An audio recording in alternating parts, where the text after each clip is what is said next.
Good afternoon. I'm down on the program to talk about research, which I'm not going to do totally because people have already covered it so very well over the last day and a half, especially yesterday morning in the thorough review of where research has got us so far by Claire Cooper. What I am going to talk about, though, is an attitude that I think we all have to children, which affects the research we do and the way we plan for children, and makes it highly unsatisfactory in my mind. I think that this Habitat Forum in general is really concerned with human growth and development through environment. And so the children's part of this right here is not a separate part, it just happens to be the beginning of it all. Many of the sessions I could equally talk about exactly the same thing. I could be in a self-help housing group, for example, this afternoon. I found most commonality in my concerns with children with their kinds of discussions about adults. And so, before I begin discussing what I think happened yesterday with the kinds of research that was reported, I'd like to say that, and your comments on this from people in different parts of the world would really be welcomed, that in our society at least, I think that we really applaud ourselves for the way we care for children. But I think we're dreadfully unconcerned about questions of how they really develop. And I think that the press and the kinds of attention they always show for conferences like this to children indicate the kinds of attitudes we have. I think it's very self-indulgent very often. First of all, I'd like us to think a little bit, I hope you were all there yesterday morning, of the whole range of things that were suggested. Claire Cooper and Arvid Bengson, and to a certain extent Barbara Ward, pointed out a lot of environment behavior problems and solutions to them, with children in mind. There have been attempts in recent years, especially over the last couple of years, to try and compile all of these ideas for designers and planners. It becomes a massive task, as you can imagine. It becomes a compendium task. The problem with that is, one, of course, planners and designers don't have a lot of time, and two, we can never be sure that we're going to be rich enough to cover every unique situation. I've often heard that from the planning profession. Every situation is unique, how can we have guidelines? Well, in listening yesterday, I set myself the exercise of trying to find some underlying concepts that ran through what everybody was saying. I came up with 3 or 4. I'll give you them. First of all, there was a discussion of what I would call the importance of diversity. It was mentioned by all 3 speakers in the morning. As a basic ecological principle, children should have the choice to contact a wide range of environments, a rich, diverse set of environmental experiences. And so when Claire Cooper talked about fire and Arvid Bengson talked about animals, they were simply pointing to this need for all of us to experience in early childhood diversity. What this means for planners is not a specific point which they always want from us. It means a way of thinking about children. Namely that children will demonstrate in their own movements through the environment and their own selections what they consider to be important. We should be sure to provide the opportunity for them to find diversity. Simple principle.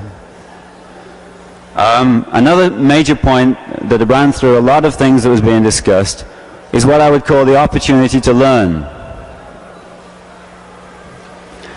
Danger was discussed, for example, by Barbara Ward and others.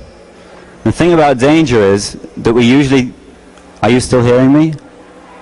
Hello? Okay. Are you really hearing me loud at the back? Yes? Great. Okay. The thing about danger is that dealing with that, we don't want to remove danger. Neither do we want, as I've heard many people say, to give danger opportunities to make an exciting environment for children. What we're really concerned is that they have the opportunity to engage with danger without breaking their neck. And what's concerned there is negotiation.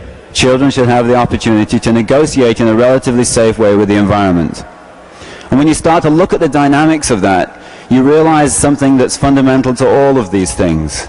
Namely, that we shouldn't just be looking at children in the environment, but children as part of a social, complex social and physical system.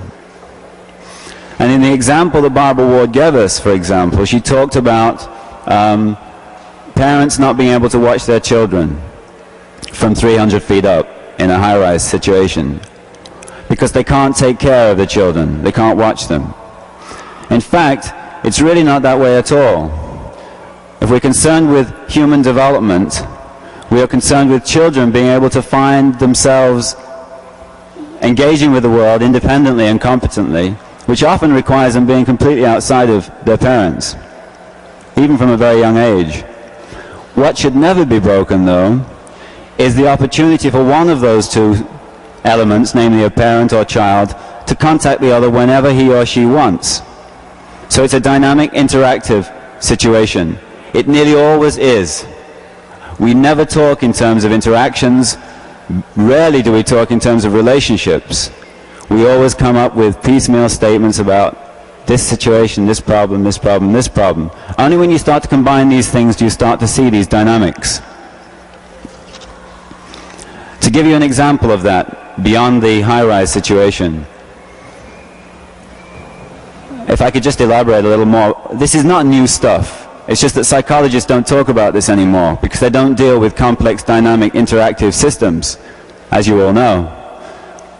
Froebel, who is my hero, 100 and odd years ago, 150 years ago, talked about this when he was conceptualizing the kindergarten, which means children's garden.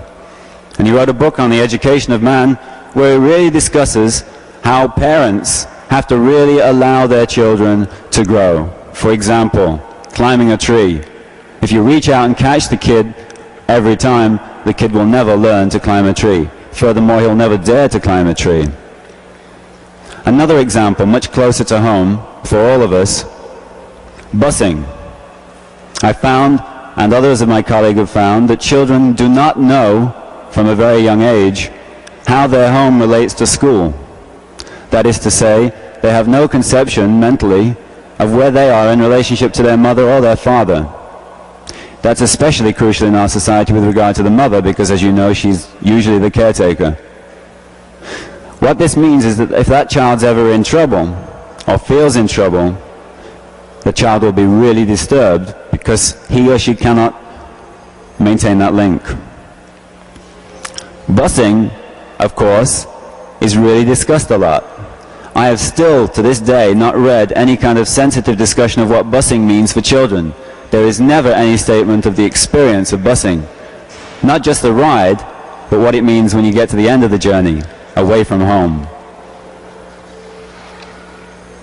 So what I'm appealing for there, in all of this, is an ecological approach to looking at children. Looking at them as organisms as part of a complex environment. Again, in terms of competence, children should have opportunities to make all kinds of decisions themselves.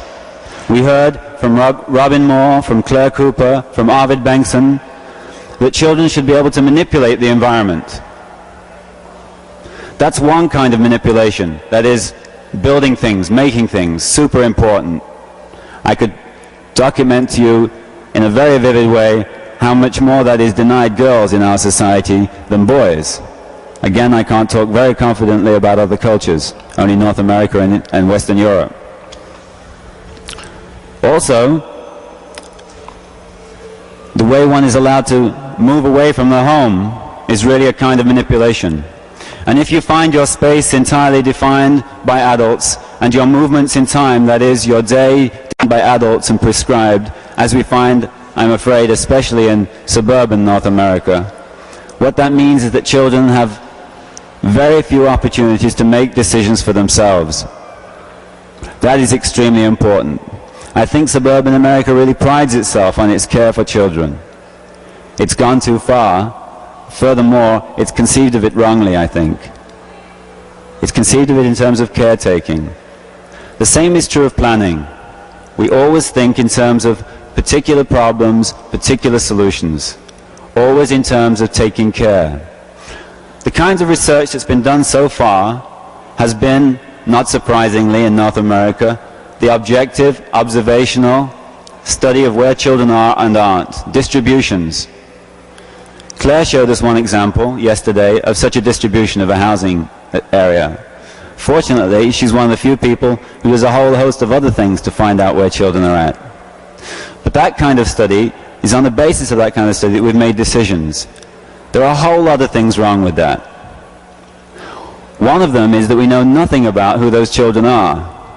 By the way, we don't do this just with children, we do this with adults too. This is where decisions are made.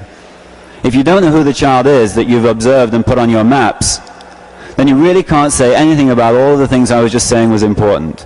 Namely their relationship to the home, to the mother, to the father, to diversity, that is, to a range of diversity. You can't discuss things that are important for planners. So, in summarizing that part, I think there are two things that planners could do. If you tell them too much, they might not handle it. But if you give them fundamental concepts, they can work around because they've got a lot of other complex things to consider. One is to maximize children's range. Another is to make the landscape as diverse as possible. Those two qualities interacting with each other will make for a rich environment. Trouble with that is, though, we don't know what landscape diversity is for children because, again, a weakness of research, we never ask the kids. So we use traditional land use categories that planners have defined for us over the years. We record where kids are and where they aren't, and we use that as the basis for decision making. No wonder we come up with no new ideas, because we haven't asked the children.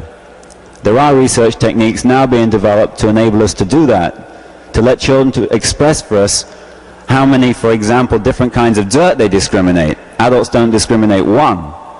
Dirt and grass are broken down many, many times over. You ask Robin more of that than anybody else who's worked closely with children.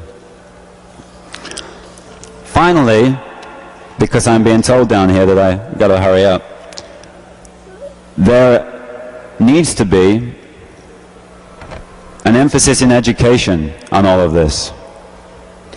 Children, well, before we get on to that very quickly, research approaches that you can use with children, if made direct with them, if you share the purpose of your research, they will thoroughly trust and engage with you in research. In New York and in Harvard, we have research going off right now with children, with young children. I've got research associates aged 10 in Manhattan collecting data which they thoroughly understand is going to be used someday. Teenagers doing the same kind of work in Harvard are also coming up with information. I consider this information is going to be much more useful for us than all of the objective distant data we've been getting so far. I think more exciting than all of that is to think from a very early age in schools of allowing children to develop as decision makers. Really encouraging them to think from the very beginning that they have abilities, that they are competent, and they have some responsibility to engage with their environment in an active way and to create settings for themselves. So that when people like are struggling in the self-help housing program are wondering why it is that so many people in the world have been disenfranchised, you should look to education. Because it's in formal education systems in this society and all societies that are being discussed, at least at this conference, that the destruction occurs.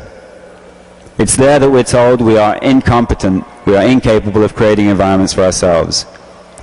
Right now we have here in Vancouver one fellow by the name of Stanley King who's developed one approach. There aren't too many people in the world doing this. One approach which enables children to engage with adults in a design-in, which is a community planning participation process in which they present on an equal basis their ideas with adults. If you want to talk about that or find out more about it or any of the other stuff I'm talking about, you can see me, or better still, you can write to us through the Childhood City newsletter. Most people who've discussed here from North America in this conference belong to this network called Childhood City. There's some cover sheets here of Childhood City which you can take away. If you want any information, or if you want to say something, you want to communicate, so far there's 500 of us, designers, planners, researchers, educators, communicating on these kinds of issues. I'd like to say a lot more, but I'm taking time away from everybody else. So I'll finish now, and if you want to chat more later in the sun, I think that would be nicer anyway. Thanks.